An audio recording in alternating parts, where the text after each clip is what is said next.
To help us recap what in the world happened in the Big 12 over the weekend is ESPN college football analyst and insider, all-around good man. It's Trevor Matich, back for another Matich Monday. Trevor, BYU, again, had the bye, but my goodness, what a strange, crazy, wild, fun weekend in the Big 12. What do you make of what the Big 12 conference is after what you watched this weekend?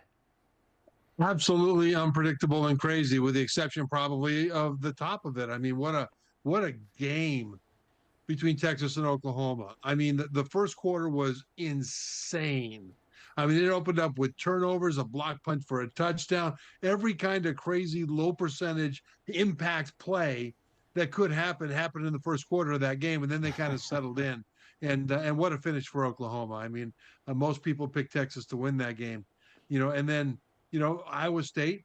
People didn't expect them to be able to beat TCU coming into the weekend. Oklahoma State, they thought Kansas State, a lot of people did. I thought Kansas State would smoke them, and all of a sudden Oklahoma State comes out and beats Kansas State, the defending Big 12 champs. So there was all kinds of weird stuff going on in the conference. It is weird that TCU has lost 2 in a row, West Virginia and Iowa State now. Also weird, ESPN's FPI still only gives BYU a 28% chance to win this game Saturday afternoon in Fort Worth.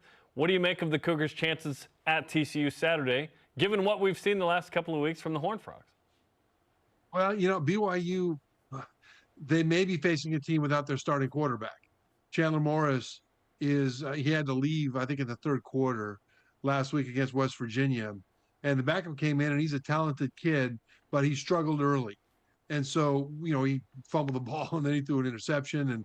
And so he's kind of got to get kind of into a rhythm there to get all of his talent onto the field. And I haven't heard anything specific about whether or not Morris will be available for this game. But if he is, he might be dinged up. He was holding his knee when he was sitting on the ground when he was hurt last week. So, I wish him well. I hope he's there so BYU has a chance to face them at their most healthy. But at the same time, that, from a standpoint of catching a break, would be a big one if Morris can't go. Trevor, I said last week that if BYU beats TCU in Fort Worth this Saturday, I feel like I'm ready to go there emotionally, that the Cougars are a top 5 team in the Big 12. Are they already in the top 5 given all the parity, or do you feel like me, like the Cougars have to win at TCU to deserve a top 5 billing there in the conference? No, I think winning at TCU will give them more credibility toward that direction, because regardless of who plays quarterback, TCU is a lot better than people give them credit for. TCU lost a lot of guys off of last year's team that went to the national championship game against Georgia, but they restocked in the transfer portal really well. And again, Morris, especially if he plays, Morris won the starting job last year, then he got hurt.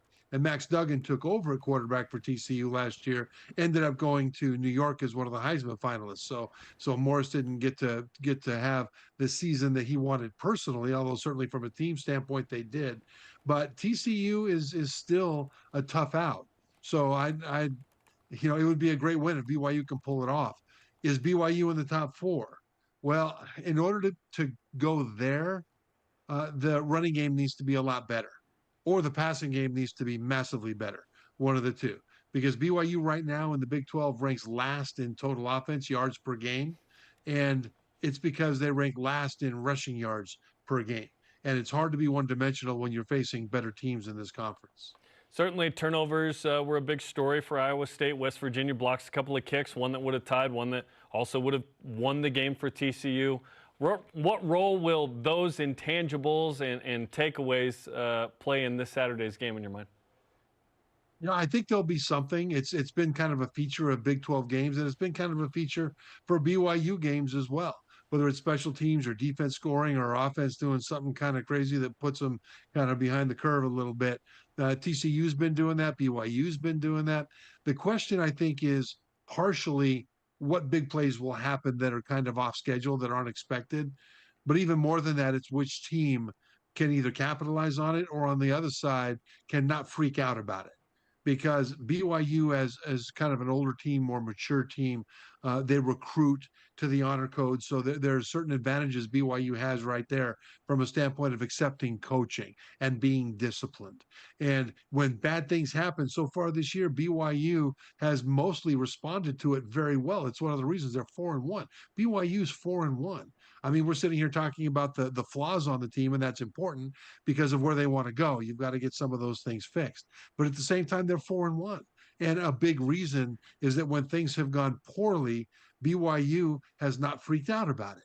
And that's something that'll be just a great feature of this team going forward in this conference as they continue to build up their depth on the roster. ESPN's Trevor Matich is on BYU Sports Nation. It's another Matich Monday as the Cougars prepare for a trip to Dallas-Fort Worth specifically for that showdown with TCU.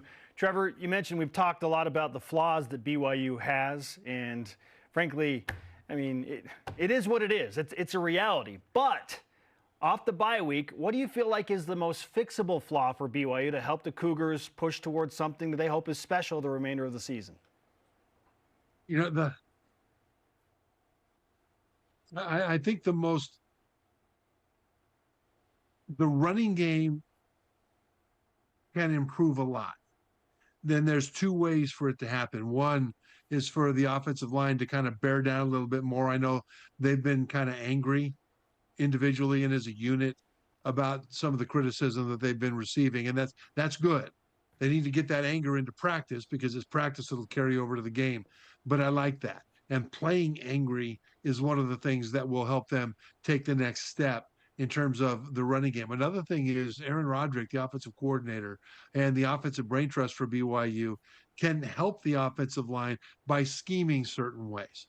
In other words, by helping them out with lead blocks. You know, the Tennessee Titans did this last week or 2 weeks ago, actually, when they played the Cincinnati Bengals. Their offensive line had a lot of injuries and they were really struggling. And so instead of asking the offensive line, this is the Titans now, to push forward to block multiple defenders who have leverage on the play side, they just weren't good enough to do that. What they did was had a fullback in the backfield. The fullback went out and blocked the end guy, so the offensive line didn't have to push forward. They can block the guys right in front of them and get double teams. There's things like that that can happen, and I think with a bye week, they may have schemed to kind of help that a little bit. Speaking of scheming, in the NFL, we've seen the tush push, the brotherly shove from the Eagles. Do you think that rule will be changed in the NFL at all? And what should BYU do on 3rd and 4th down when it comes to this? Can BYU do a tush push? Well, if it's legal, then they may want to try it.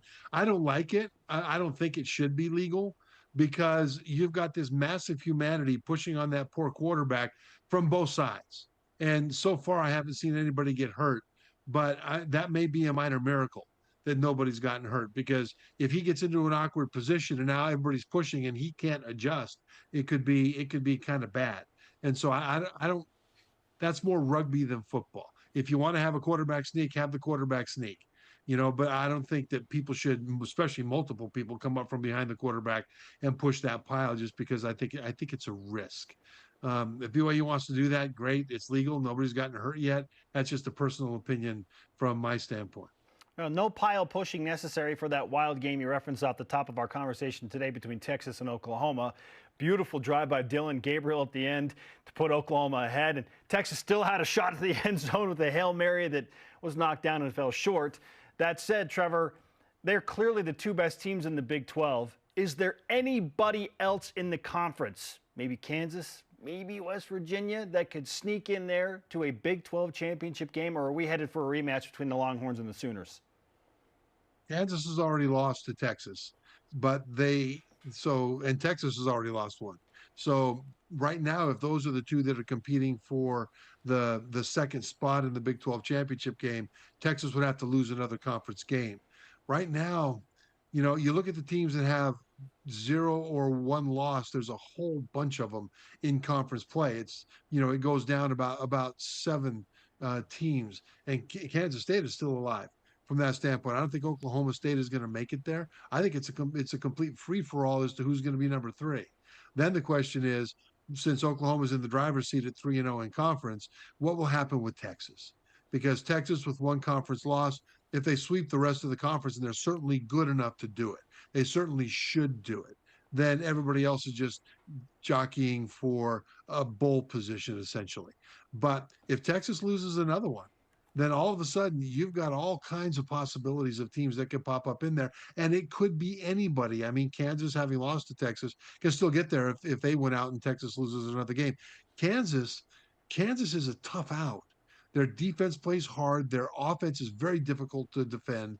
BYU fans saw it, the way that they're able to do so many different option plays that combine passes and runs, and they can throw the ball down the field if they need to. It's a really unique offense, and that makes them tough.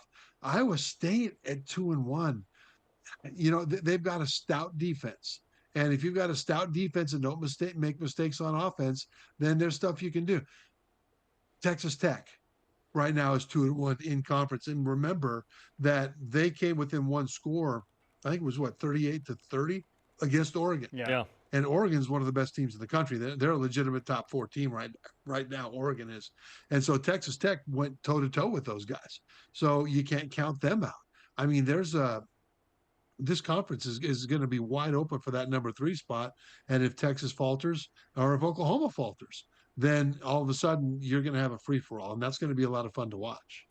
Okay, let's talk about the NFL. Fred Warner was unbelievable last night on Sunday Night Football against the Cowboys. He had a sack and an interception and a forced fumble, 8 tackles. Is he the best defensive player from BYU in the NFL ever? He might be. Now I'm trying to scroll through guys. There have been some very good players, but Fred is such an impact player. I mean, it starts with the fact that his football intelligence is off the charts. He recognizes what's happening in front of him. He anticipates based on his study, and he gets that jump so that he can beat blockers to the mesh point and get into the backfield or get to the ball carrier or get to the pass route a step earlier than most people might. You combine that anticipation and that football intelligence with the physical ability, because he's very, very fluid. And when he gets there with bad intentions. And I love that. And so you put all those things together. This guy is as complete a football player as you'll find on the defensive side of the ball, really anywhere in the NFL. So, from a standpoint of coming out of BYU, is he the best? If there's a better one, I'd like to know who it is. And I'll tell you, it is so much fun to watch him play and represent BYU. At least in my mind, he's representing BYU. I like to believe that. Absolutely. I've spoken to him rather recently. He's true blue through and through for sure. Trevor, great to talk with you. We appreciate the insights on another loaded edition of Matich Monday. Can't wait to talk again soon. Thanks, guys.